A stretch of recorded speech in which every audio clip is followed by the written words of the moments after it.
കിളിമാനൂർ പാപ്പാല ദമ്പതികൾ വാഹനാപകടത്തിൽപ്പെട്ട് മരിച്ച കേസിൽ പ്രതി പിടിയിൽ. പ്രതിയായ വിഷ്ണു പോലീസ് കസ്റ്റഡിയിലായി. TS ഹരീഷ്ണ വിശദാംശങ്ങളുമായി ചേരുന്നുണ്ട്. ഹരീഷ്ണ, പ്രതിയെ എവിടെ നിന്നാണ് പിടികൂടിയത്? വലിയ ആക്ഷേപം പ്രതിക്ക് എതിരെ നടപടിയെടുക്കാത്തതിൽ തുടക്കം മുതൽ ഉയർന്നിരുന്നല്ലോ. അതെ, ഇതിൽ കൃത്യമായി പോലീസ് നടപടിയെടുക്കുന്നില്ല എന്നുള്ളൊരു ആക്ഷേപം നിലനിന്നിരുന്നു. അന്ന് ഈ അപകടമുണ്ടായ ആ CCTV ദൃശ്യങ്ങൾ നമ്മൾ പേടിയോടെയാണ് അത് കണ്ടത്. കാരണം അപകടം നടന്ന താർ ജീപ്പ് അപകടം നടന്നതിന് ശേഷം ആ ഇരുചക്ര വാഹനവുമായി പോയി ആ പോസ്റ്റിൽ ഇടിച്ചൊക്കെ സംഭവിച്ച അപകടം, ആ ക്രൂരത എത്രത്തോളം ഉണ്ട് എന്ന് നമുക്ക് മനസ്സിലാക്കാം. എന്നിട്ടാണ് പ്രതികളെ പിടിക്കാതിരുന്നത്. ഇതിന് പിന്നാലെ തന്നെ പോലീസുകാർക്കൊക്കെ സസ്പെൻഷനൊക്കെ അന്നുണ്ടായി.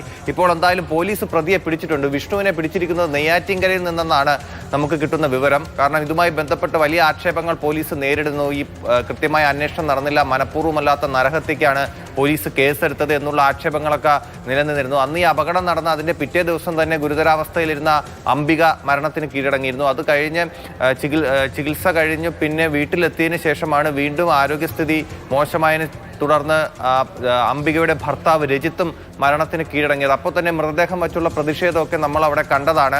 ഈ പോലീസ് ഈ പ്രതികളെ പിടിക്കുന്നില്ല, കൃത്യമായ നടപടി എടുക്കുന്നില്ല എന്നുള്ള ആക്ഷേപങ്ങളൊക്കെ നിലനിന്നിരുന്ന ആ സമയം നമ്മൾ കണ്ടതാണ്. അതിനു പിന്നാലെയാണ് 3 പോലീസുകാർക്ക് സസ്പെൻഷൻ നേരിട്ടു. അത് കഴിഞ്ഞിപ്പോൾ പ്രതിയെയും പിടിച്ചിരിക്കുന്നു. അന്ന് ഈ നാട്ടുകാർ ഈ സംഭവത്തിന് ശേഷം പ്രതിയെ ഓടിച്ചിട്ട്, അതായത് വണ്ടി പിന്തുടർന്ന് പോയി പിടികൂടി പോലീസിൽ ഏൽപ്പിച്ചതാണ്.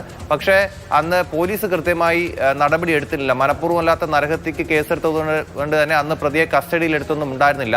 അന്ന് ആ ലഹരിക്ക് അടിമയായിരുന്നു പ്രതി എന്ന് നാട്ടുകാരൊക്കെ പറയുന്നുണ്ടായിരുന്നു. കാരണം ആ വാഹനത്തിലിരുന്ന് പ്രതി സംസാരിക്കുമ്പോൾ നാട്ടുകാരെടുത്ത ദൃശ്യങ്ങളിൽ, അതും മാതൃഭൂമി ന്യൂസാണ് പുറത്തുവിട്ടത്, ആ ദൃശ്യങ്ങളിൽ രണ്ടുപേർ കൂടി അതിലുണ്ടായിരുന്നു എന്ന് ആ പ്രതി പറയുന്നുണ്ടായിരുന്നു. എന്തായാലും ഇപ്പോൾ വിഷ്ണുവിനെ പോലീസ് പിടികൂടിയിട്ടുണ്ട്. ഇനി ഒപ്പമുള്ള ആളുകളെ കൂടി പിടികൂടുമെന്ന് പ്രതീക്ഷിക്കാം. വിഷ്ണുവിനെ എവിടെ നിന്നാണ് പോലീസ് പിടികൂടിയത്, എങ്ങനെയാണ് തുടങ്ങിയ കാര്യങ്ങൾ നമുക്ക് ഈ ഘട്ടത്തിൽ ലഭ്യമാണോ ഹരി? നെയ്യാറ്റിൻകരയിൽ നിന്നാണ് പിടികൂടിയതെന്നാണ് അറിയാൻ സാധിക്കുന്നത്. അതായത് പോലീസ് ഇതുമായി ബന്ധപ്പെട്ട് അന്ന് വിഷ്ണുവിനെ പിടികൂടിയിരുന്നില്ല. അന്ന് ഈ ആളുകൾ, ഈ നാട്ടുകാരെല്ലാം കൂടി ചേർന്ന് ഈ പ്രതിയൊക്കെ പിടികൂടി കൊടുത്തെങ്കിലും മനഃപൂർവ്വമല്ലാത്ത നരഹത്യ കേസെടുത്തത് കൊണ്ട് തന്നെ ഒരു കസ്റ്റഡിയിൽ എടുത്തിട്ടുണ്ടായിരുന്നില്ല. ഇപ്പോൾ ഈ പ്രതിഷേധമൊക്കെ വന്നതും ഈ ആരോപണങ്ങളും പോലീസുകാർക്കെതിരെ നടപടിയെടുത്തതിനൊക്കെ പിന്നാലെ ഇപ്പോൾ നെയ്യാറ്റിൻകര ഭാഗത്ത് നിന്ന് പിടികൂടിയെന്നാണ് അറിയാൻ സാധിക്കുന്നത്.